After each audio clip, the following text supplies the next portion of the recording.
So the other day, we were just taking down our Halloween costume.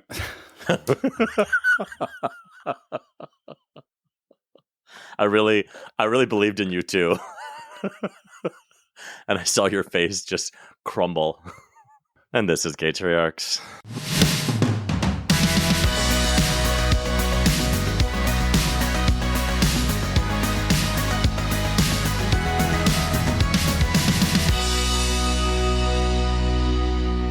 So the other day, when we were just taking down our Halloween decorations, because that's how we roll in the middle of November. God, this year, every year, I swear I'm going to be more on top of it. I just don't really care that much about decorations. I know. How are the ways that you and I are completely the opposite? Totally different. Yeah. I mean, your barfing skeletons and keg stand skeletons have been long gone. I've already started putting plans on paper for next year's Halloween decoration.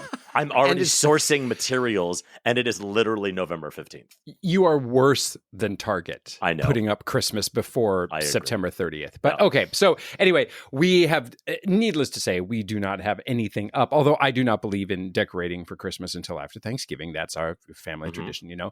But it is, at the same time, my kids are saying, why don't we have decorations up? Why don't we have decorations up? And I'm like, you guys know me by now. I'm like, I don't know. If you want it, make it happen. You know, it's all falling on my shoulders. But anyway, I wonder, are you already getting carried away with what's going to be going on at your house in the next couple of weeks? So I have a husband who is very different than me in a lot of, I think, healthy ways where we balance each other out. We meet in the middle a little bit, right? I'm the chaos and he's a little bit of the stability.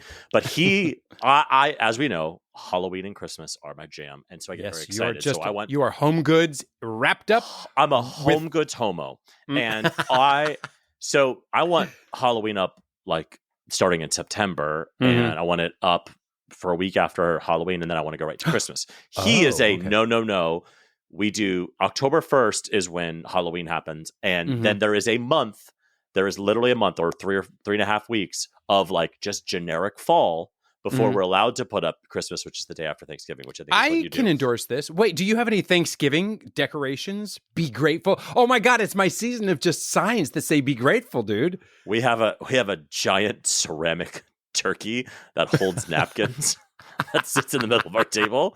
And then we have like lots of like fake foliage and shit that goes in the house. But like, no, so that's what we settled on was like, there's this generic fall moment in November. And then, you know, as soon as that last bite of turkey happens, the tree is up, like we're ready to go. So it's balanced me out a little bit. Like I get it. Now it's not going to be 2.5 months of Christmas, even though that's what I want. But I will say, as somebody who loves all these so much, I get very frustrated about what you're talking about. And I see in the outline about seeing things before I want to see them. So in September, all of the Christmas decorations at like Lowe's and Costco and stuff were already up. So I do this weird personal thing where when I walk into those stores and I don't want to start thinking about Christmas yet because I still want to maintain the purity of Halloween, is I just like literally put my hands on my face and I will literally walk through the store like a psychopath and avoid those areas because I don't want to hear Christmas music. Not because I hate it, because I like when I'm ready for Christmas, I want to fully let it into my body. I think this is pretty universal.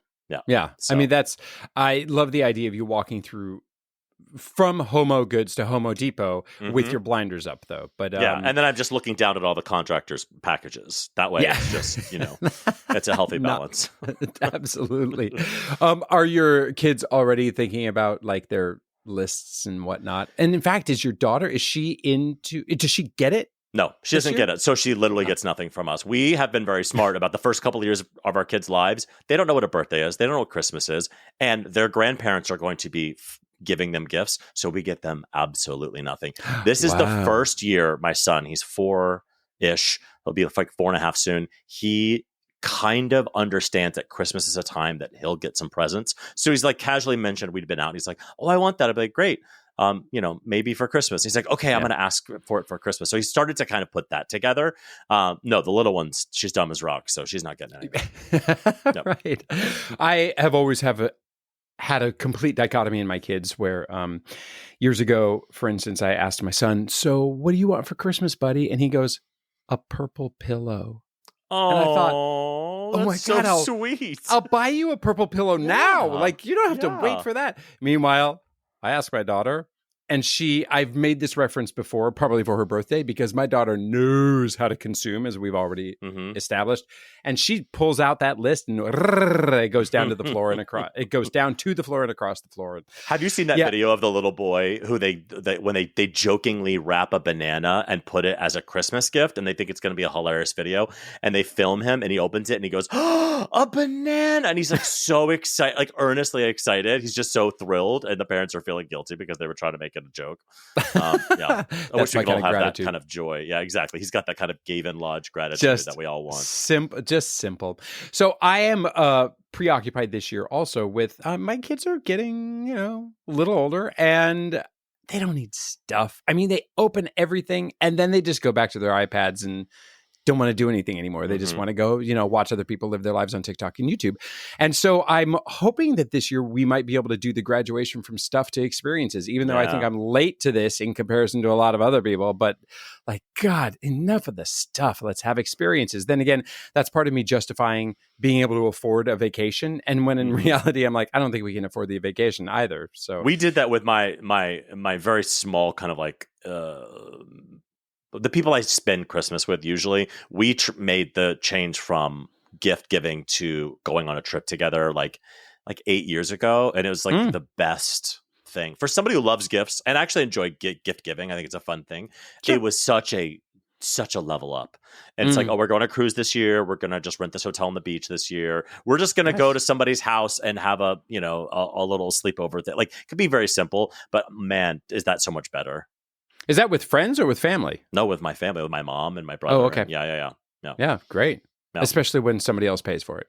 Just kidding. I mean, sort of, but hopefully. Best. So, how about our top 3 list, huh? Gatriarch's top 3 list. 3, 2, 1. Are you laughing at me? A little sharp at that last note. Yeah, I'm laughing at that. The last note was a little sharp. Yeah.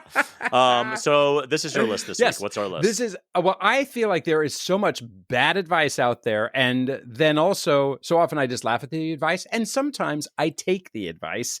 And there have been some bad dad hacks in my parenting journey. So number 3 for me was a DIY pin the tail on the donkey. But it was pin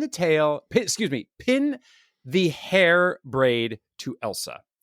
And I did my dad hack, which was drawing Elsa, and I cannot draw. And my 4 or 5-year-old daughter at that birthday party was like, "Dad, that's not Elsa." And I'm like, that is Elsa. Go pin the fucking braid on Elsa. So if you're not an artist, I don't know that I ever suggest trying to draw a 3x3 head of Elsa and then 10 little braids to pin on her. That went south. Number 2, just recently, I tried to adapt a New York Times recipe that was meant to be like a puree of some kind. It was a dad hack of like, hey, sneak some more vegetables into something with the gnocchi. And so I blended up a bunch of veggies that my kids didn't want to eat. And I made it like gnocchi surprise. And they were like, Dad, oh God, this is gnocchi surprise food. Just turned with my baby stomach. With baby food. And my son was like, Dad, this is baby food. And I'm like, well, that hack went awry. And then number 1, in general, I have gone down the route of trying to figure out dad hacks for cultural experiences at museums over and over again. Usually it just comes down to scavenger hunts. And most recently, I had one of those where my kids were like, just demoralized. And I was like, okay, kids, I won't force you to do another charming dad hack of a museum scavenger hunt anymore. Instead, no, I don't know what the alternative is going to be, but no more DIY scavenger hunts. What about you? So number 3 for me, well, the advice was when you have a new kid come in, so you have a kid and then you have your second baby and they're going to come into the house, that you have the baby bring a gift for the existing kid as like a way to be like, oh, the baby's here. My son couldn't give a fuck less. She's like, oh, this baby gave me a gift. Fuck this baby. I don't want it to cry anymore. So that was a total failure. Number 2 was somebody gave us an idea of when you're on the plane and your kids get bored, bring a pack of Post-it notes and you could just put Post-it notes in the back of the seat and rearrange them. Well, what they don't tell you is that the kids jam their fingers on the back of the seat. So Right. then you're spending the whole time being like, don't push too hard. The person in front of you is apologizing, and then you're holding the seat so the person doesn't feel it, but the person does feel it. But then the game's over in 30 seconds. It's a nightmare. Don't do it. That was pointless. And the last number one dad hack that totally fucking failed. We saw this on TikTok where when your kid is having a tantrum, that if you just tap on yourself in some sort of a rhythm, that will like lure them into just like calming down and understanding it. And we would do it to our son. He's screaming. He's having a fit. And we're like, one, da, da, da. And he's like, what are you doing? Stop it, Erykah Badu. What the fuck are you doing? And so that was a total fucking failure. That's funny. I like that. Yeah. I like that. So next week, we are traveling for Christmas. We are going on 2 6-hour flights to visit our family in LA. Awful. And I want to kill myself. So I'm actually just going to source information from our listeners. And I want to know, what are your top 3 travel snacks? Okay. Our next guest is a savior in many different ways. He's a bisexual father of 2, married to a woman, an emergency relief worker who flies into devastated areas to help people get back onto their feet, and has also been for years the route captain of the New York City Pride March, who also undoubtedly helps people get back onto their feet, or stilettos, as it were. Please welcome to Gatriarchs, Peter from NYC Pride. Peter, thank you for coming, demeaning yourself on our dumb little podcast. Yeah, you're. I think you're overqualified to be here, if I'm being honest. You might need to just hit end record right now. Well, I don't know if your house was like that, but this morning I woke up to someone screaming about a hairbrush and tears coming down the cheeks, and the brother antagonizing by playing Nerf gun at the one screaming about the hairbrush. Oh. So it's been a day, and beginning to it. So I have a 4-year-old boy who torments my 2-year-old girl, and then he will turn to me when she like cries or screams or pushes him away as evidence of what a monster she is. And I'm like, I watched you antagonize her, bro. I saw it happen. And may I say that Peter does not have toddlers either, but it's still the same behavior. Okay. Yeah. So it doesn't change, is what you're saying. This was an 11-year-old crying about a hairbrush and a 7-year-old with a Nerf gun. So. No, it does not get better. In fact, David, if there's one thing if there's one thing Gatriarchs is teaching the world, it doesn't get better. It gets worse and worse and worse, and then it ends. So that is clearly a way that your kids have been driving you crazy of late. But at least they're not toddlers in the house right now while we're recording this. Huh? No, but soon there will be pickup time. So let's get started, just in case we run into pickup time. So the main reason that I wanted to have you here on the podcast is that it is so fascinating to me to know, dare I say, I'm sure the NYC Pride March is not hierarchical, but come on, you are way up the ladder of the NYC Pride March, and I just want to hear all the tea and how it all happened. What is your title at the march? So as of last year, I took over as the route captain. The way the NYC Pride March is set up, we have a volunteer director. Then we have 2 paid staff administrators that help produce the event.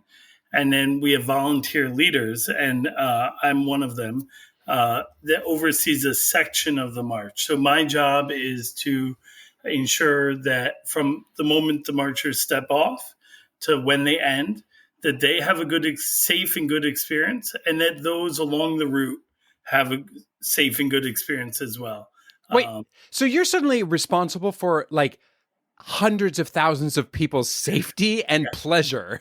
But oh my God! But I can tell you where you shouldn't go. I should just don't go through the Port Authority bathrooms, because I can tell you a lot of dreams have been lost in that building, including my own.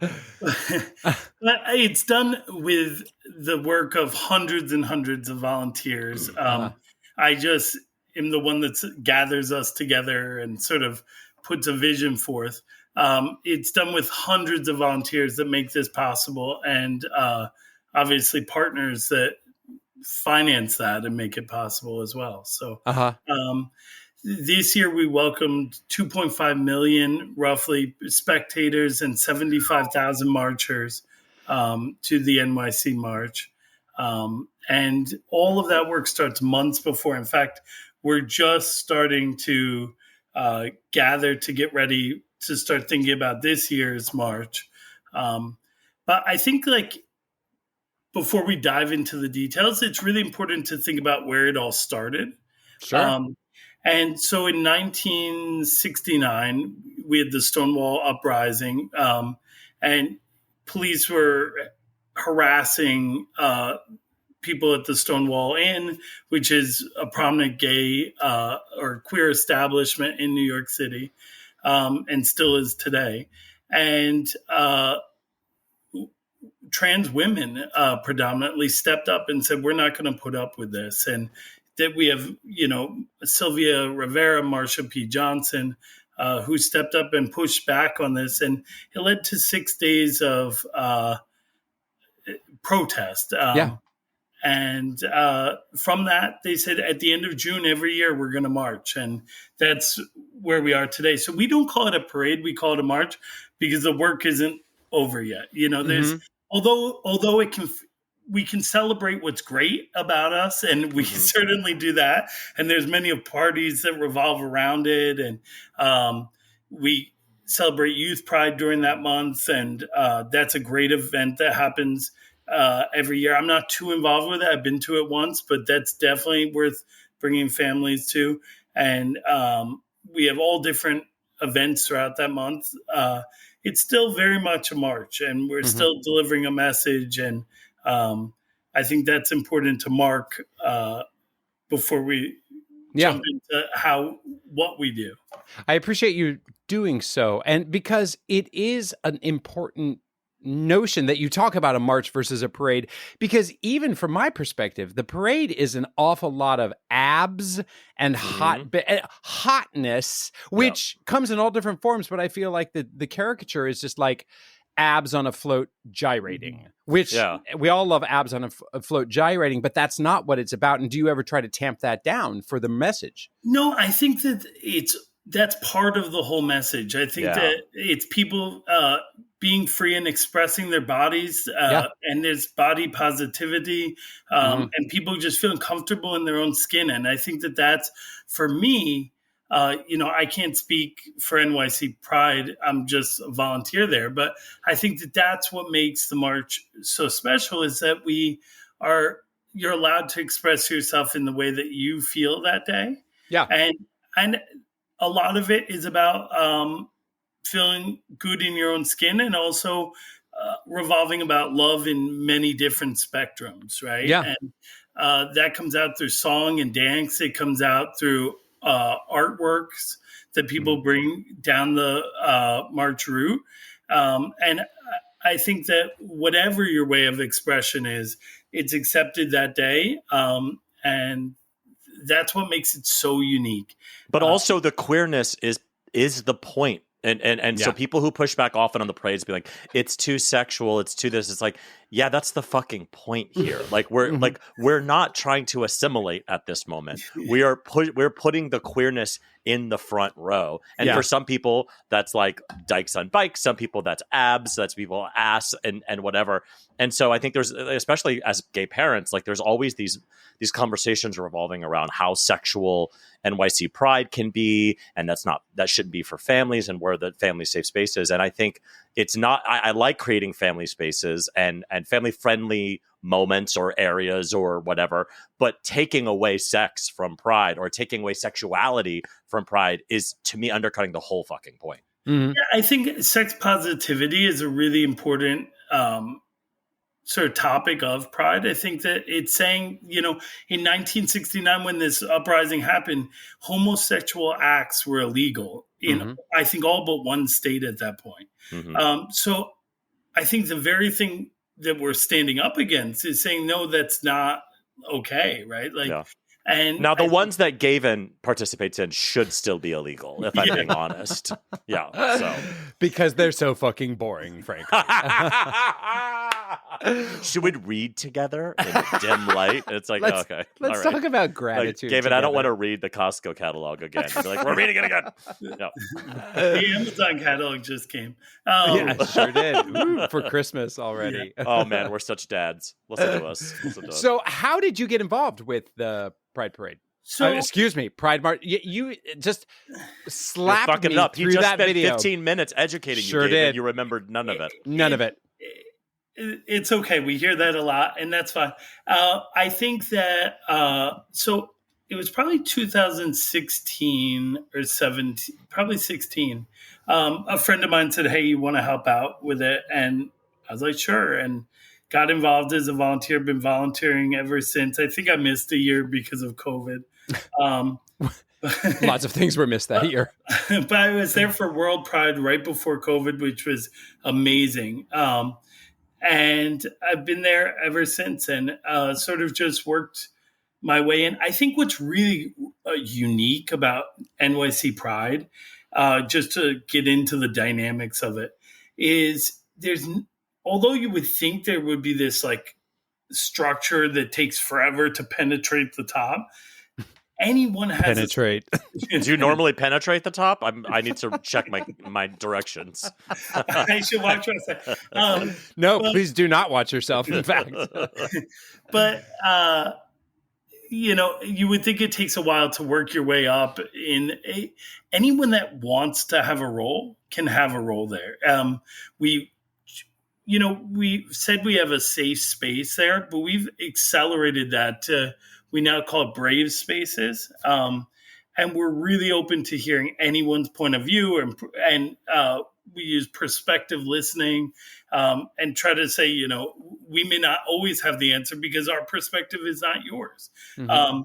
And I really love that environment, and that's what brings me back year after year to be a part of it, because it's like no other environment I've worked in before, in that everyone has a voice, whether it's your first day there or you've been there for 15 years or 20 years, or if you've been there since 1969, everyone wants to hear your perspective and wants you to be a part of it. So the volunteer experience, in my point of view, is what brings me back year after year. And I encourage those who may not have that sense of community, or that sort of dynamic space to be in, to come check it out. David, I don't know how much of an asshole this makes you feel like, but because you and I are both such stage whores, I would imagine, the idea of volunteering, I'm like, why would I volunteer? No, I have to be in a float and on stage, which is an embarrassing admission I am making right now, but it takes a special kind of person who does volunteer, and what a sensational sense of community. And David, don't group me with you. Don't group me with you. You're Group C, bitch. I'm Group A. I'm first class. Yeah. So tell us. I mean, you've got to have so many stories. Share a memory with us of your time there thus far. So I think volunteering is the best way to experience the NYC Pride, because you're in it, right? Mm-hmm. And you're walking along with the marchers, and I think it's so great. Like, you have a float come along that's like playing Alicia Keys, and everyone's singing along to it. And then next you have family group come through, and people are cheering for the kids, and it's just a really powerful and emotional day. It's like a roller coaster all day of emotion. But I think from sort of a nice memory is, I think every year you walk along and you see, I try to talk to people along the side as I do. And every year someone will say to me, hey, thanks for doing this. This is my first Pride. Mm-hmm. And I tell that to our volunteers. It's not one, but it's many people's first Pride. Yeah. And I think that's a really powerful thing when you say you're giving someone the moment to feel like themselves for the first time. Yeah. And I think that's really a powerful and empowering moment. Yeah. But then there's always 100 stories that come out of every year from the person who's high heel broke off, and while they were doing the best twerk of their life, Yep. up on the float, to someone who might have partied a little bit the night before and can't quite make it down the route without support of their friend. That doesn't sound like the gays. I'm sorry, I don't know who you're referring to. That does not sound like us. No, it's funny what you were saying about like somebody's first bride reminds me a little bit, Gabe. I don't know if you thought about this. Was like sometimes when you're doing a long running show, you can feel the kind of monotony come on, and you have to fight against that. And some people do that by goofing off on stage. I remember one of the things one of the older actors told me was like, go before the show, go into the lobby, like before you're obviously in costume or anything, and just like look at the people who are waiting in line to buy tickets to your show. One of those people, that's their first Broadway show they've ever seen, is that performance that day. And it's something about it kind of just like, yeah, no, you're right. This is a special moment for that person. And for you, like you said, every year it's somebody's first Pride and very meaningful to them. It's awesome. Yeah, I think that's really important. I think that the families that come there, we all have a lot of family groups and school groups that march. I think that they, from what I've heard from them, they've always felt extremely safe, and they felt like it's appropriate in terms of, I know we said there's a sexual demeanor to it, but I think that they've always felt safe. I think the community makes sure that they feel safe. I've seen, and as they come down the route, people are cheering for them and making them feel incredibly empowered. And I think that it's if you have a family that you feel like that would be appropriate to bring, I think sign up and come march. Because it's empowering thing for the family. That's awesome. So then does that mean your family have your family volunteered, or how have they been involved? So the first couple years that I volunteered, my wife and one kid at the time used to come out. We lived in New York, so it was a little bit easier. Come out and stood up and supported it. They haven't marched in the march, but I think that in years since, I'm down there like 3 days prior. So they haven't been involved in the last couple of years, but I don't know. Maybe this year they will. Let's go back to a little bit more of debaucherous hilarity. When did you laugh the hardest when you were volunteering? Yeah. So I think, like, to be honest, the times that we've laughed the hardest is not during the march itself. I think that there's a community that builds in the hundreds of volunteers that help in the day before, the day after, and the day of. And it's those late night sitting in the middle of the street with a pallet as our table, eating pizza at 3:00 in the morning. Yeah. And like we just sit Please there. tell me in that scenario there's like a drag queen crying in a corner somewhere. Like really set the mood here. Well, there is this energy of people that are in the city for Pride, walking past you and yelling, and it's so exciting. And we're sitting there eating pizza, and it's those late night talks. Sitting on the ground in New York City. Yeah. I need a been there, done that, both sober and non. I need a vaccine just for that. Yeah. And it's those moments where I think we've laughed the hardest and we've cried the hardest. And I think that during the march itself, we're so busy with the process that it's hard to take it all in. Although I tell every volunteer to just stop, take a minute to breathe and look around at what we're creating, because that's really important. But, as I said, there's always the person with the broken high heel, or someone that there's always a story of that form that comes out throughout the march. You keep mentioning this broken high heel. I can't help but think, specific? Was this you? No, was this your high heel, and were you the one twerking for your life? No, I wish I could say I could walk in high heels. I've tried it, and it doesn't do well on me. Yeah. These ankles weren't built for that. If a float breaks down, are you the one they call?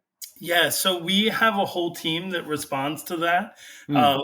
Knock on wood, it hasn't happened in the time that I've been around, but I've heard stories of this. Um, and we have crews ready to deal with that. We go through a lot of planning of what ifs, and we're ready to handle it. So here's a pitch for you for a Pride float. I don't know who you can run this up the flagpole or whatever, but here's my pitch. It's a Costco Kirkland themed Pride float. And on the Pride float are like the hottest men and women you've ever seen, only wearing the little aprons, and they're sample boys and girls. And they're giving you the pretzel chips, they're giving you the shots of energy. They are giving you Kirkland samples. They're walking around. That to me would be peak Pride. That would be excellent, and it might solve. We try to feed every one of our hundreds of volunteers throughout the day. Wow! So we have golf carts of food running up and down, trying to feed Absolutely. You could have the chicken salad. You could give everybody a spoon. You could start handing out executive memberships. I'm telling you, it would cause a stir in the best way. It would. I mean, they do hand out a lot of things during the Pride March, but that might top it all. So. Can you imagine if you're an executive member? Like, yeah, I got it at Pride. I'll go to Pride just to see if I could get that. 100%. That's $150. That's a lot of money. But Costco would be, definitely expanding its numbers in really fabulous ways that way. Yeah. Has there ever been any inappropriate handouts that you've noticed that you thought, oh, I'm not so sure about that? I mean, anything from NRA memberships to dildos that made you think, this is a little much. No, I mean, they've had handouts that run the spectrum. We've had vendors from the adult toy industry hand stuff out. But we sort of vet what's being given out, and B, all of those industries are pretty respectful of like who they hand out to. But we have had counter protests or marches come, and we're prepared to deal with that. Also, we remember everyone's a human. We may not agree with them.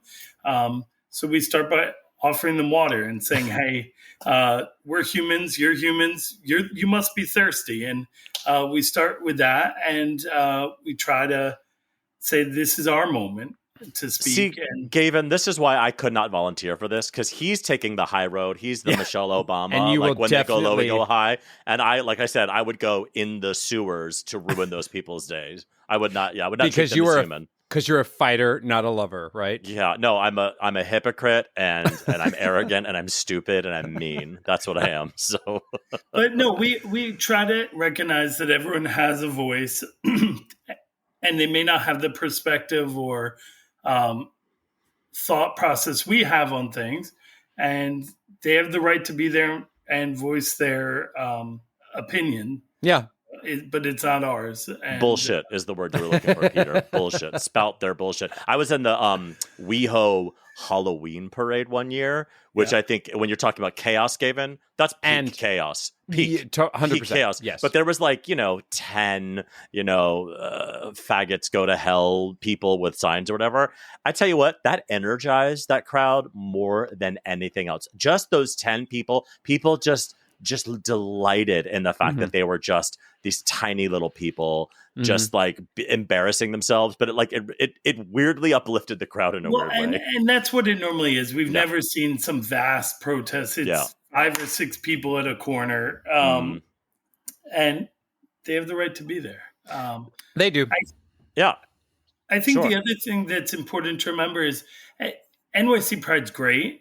But all over the country, there's small LGBTQI A+ centers that host similar things, and they also need support, and they need volunteers. So I think it's really important. I guess the message that I would say today is it's really important for us to be engaged citizens and find a way for us and our families to engage in standing up for what we believe in, right? Yeah. And it's so easy to sit back and say, someone else is speaking up. But I think it's really important for us to find our voice in whatever way we can and say, hey, we're here, and this is what we stand for. And I think that it's important. It's, just a week ago we had the election day, and it's just as important as voting. We must get out and vote. Raise your voice for sure. So then your wife is obviously, she's a queer advocate. You already mentioned the family has been to the Pride Parade. Damn it, Gavin. Damn it. The Pride March. She's been to they've all been to the Pride March, or rather one of your kids has, and she has. Does she generally just say, sweetie, this is your day to go be daddy fab, and are you just checked out for that week so you can go help make the world a better place, or does she join in at all?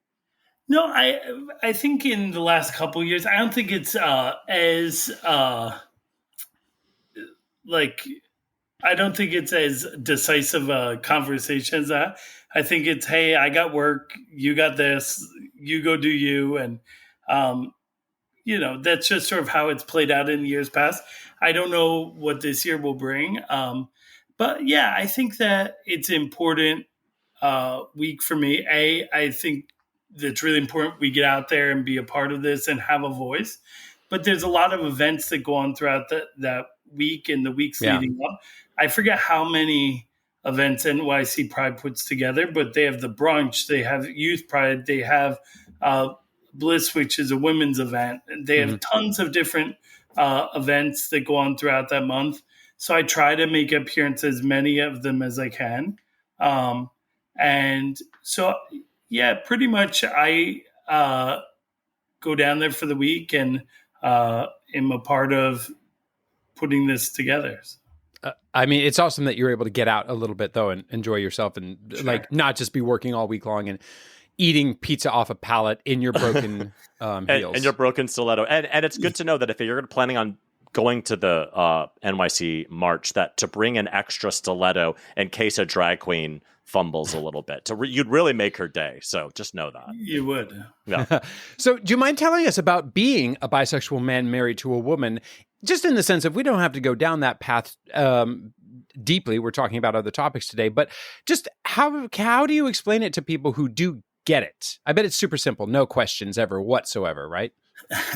Well, I think bi erasure is a real thing. I think that we've sort of come to the point where it may not be respected, but it's understood what like gay and lesbian relationships look like. And I think that they may not be respected, but they're understood.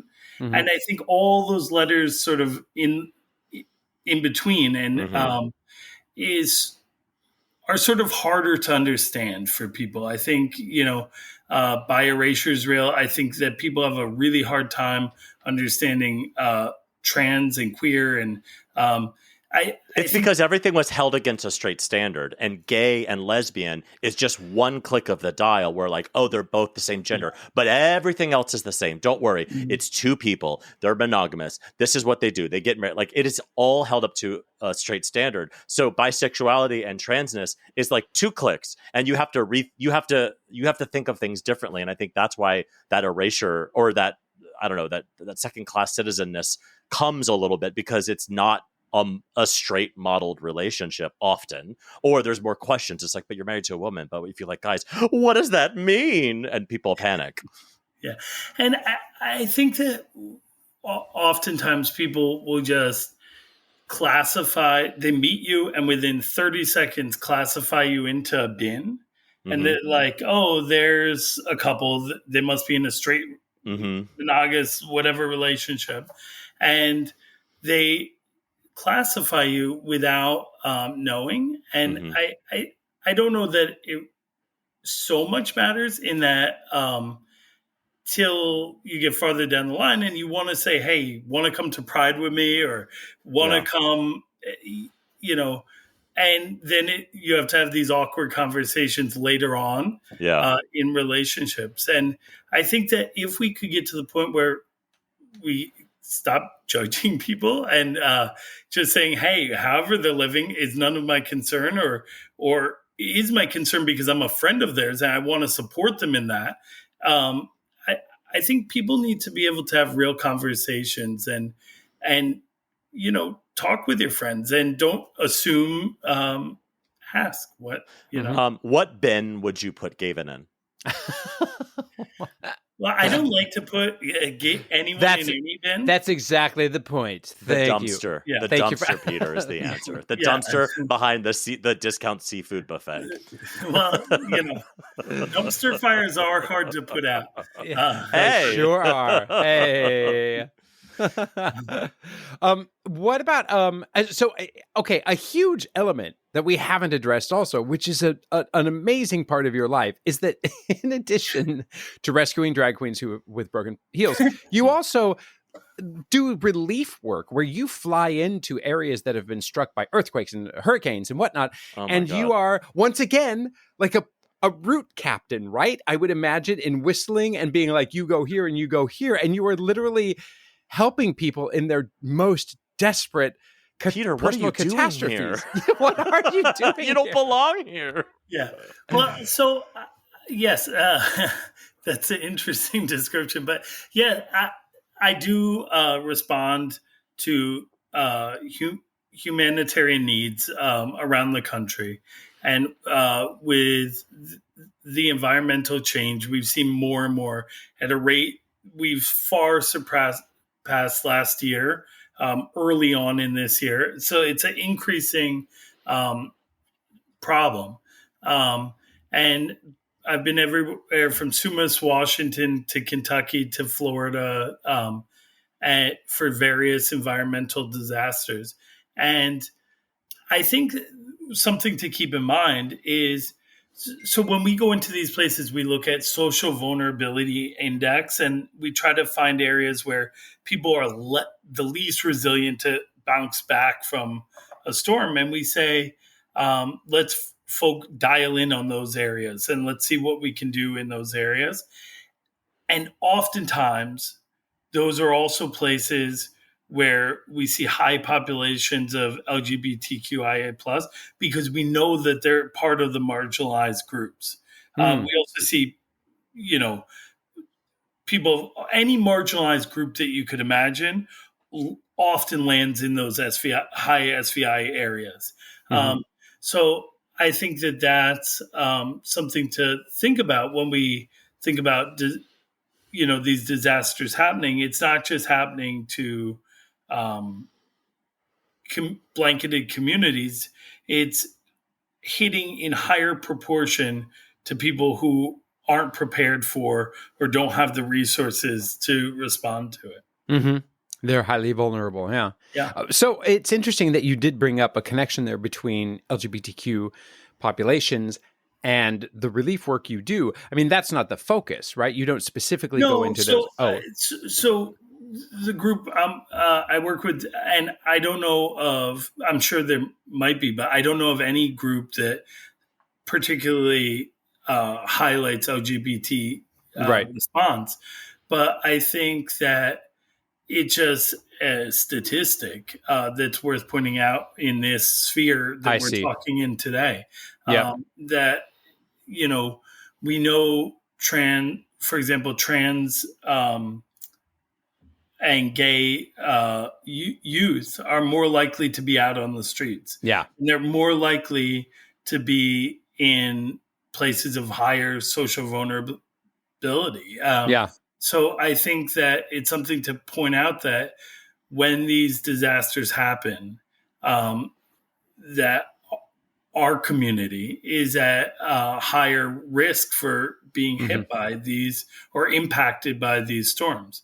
Isn't it true that gay people created a lot of these hurricanes? I feel like there was some pastor on TV last year who was like, yeah, the hurricane was because of the gays. And I was like, we have that power?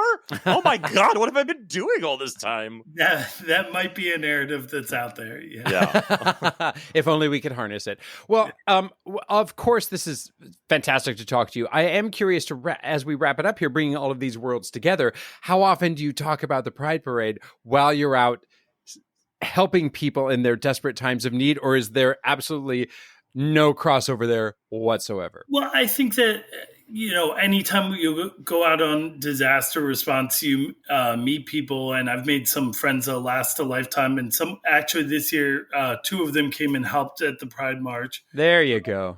So it's certainly there's a relation, for me at least, between the two. But I think what it comes down to is we all have a responsibility, as I said, to be engaged citizens and be good humans, right? Mm-hmm. And look for ways that we can step in, support one another. For me, it's supporting our community, queer community, as a member of NYC Pride. For others, it's donating to a group like NYC Pride. Mm-hmm. And for others, it's responding to disasters. And I think wherever we can find a way, we should all find a way to be engaged. And I think be a good human. Oh, that counts me out. That's sorry. I don't know what to tell you. You definitely you surpass us in all of that. Good luck with everything. Super sexy, all of the things that you do, and including coming on Gatriarchs. So thank you for, again, demeaning yourself and telling us about all the fantastic things you've done. It's been a pleasure. So something pretty hilarious and great happened recently where I was in a concert. I haven't been in a concert in a really long time. I just sang one song amidst a bunch of people who are sensationally more talented than me. I was also ran, which is totally fine. I was in good company. And my kids were there to watch it. And I asked my daughter, so what did you think? And she goes, it was good. I was like, oh, really? She goes, no, Dad. Do you think anybody was actually enjoying that? I was being sarcastic. What a fucking bitch. And I mean, from the mouth of babes, her candor was pretty hilarious. At some point, she will appreciate that I'm not just a slug on the wall in her way. So Anyway, it was a funny moment. I'll never forget it. How about you? Mine is, so I had a birthday recently. Happy birthday. I'm on the 44th floor of life, which is mainly stocked with Advil and midday naps. But I got a ice cream maker from my mother. And this is bad news for the Von Becker household, I will tell you right now. But what I'm loving about it is that I love like recipes or whatever, but I also like what are the hacks? What are the different things you can make? So you can make ice creams out of like literal cream and milk and stuff. But also there's this like hacks where you could pour like protein shakes in there and it will basically make ice cream out of your protein shakes. Ice cream? It's fucking delicious. I did it with a Fairlife from Costco, like chocolate protein drinks, which are 150 calories. And it turned it to now listen, it doesn't taste like fucking ice cream, but it tastes pretty damn close. It tastes like a frozen, delicious version of that, right? Wow. So I love it. It's a little annoying because these smaller ones, you have to like freeze the bowl. And that takes 24 hours. So there's like a little bit of like an advance notice thing. But man, it's going to become a problem. I can already feel it. Wow, I've already got 2 ice creams in the freezer that I experimented with. And I'm like, what are we going to do with these ice creams? I guess we're just going to have to eat them and then hate our bodies. Well, I hope you live to see 45 in that case. Yeah. And that's our show. If you have any comments, suggestions, or general compliments, you can email us at gatriarchspodcast@gmail.com. Or you can DM us on Instagram. We are at Gatriarchs Podcast. On the internet, David is at David FM Vaughn everywhere, and Gavin is at Gavin Lodge on a busted stiletto. Please leave us a glowing 5-star review wherever you get your podcasts. Thanks, and we'll parade with you next time. No. March. Shit. Sorry, everybody. Thanks, and we'll march with you next time on another episode of Gatriarchs.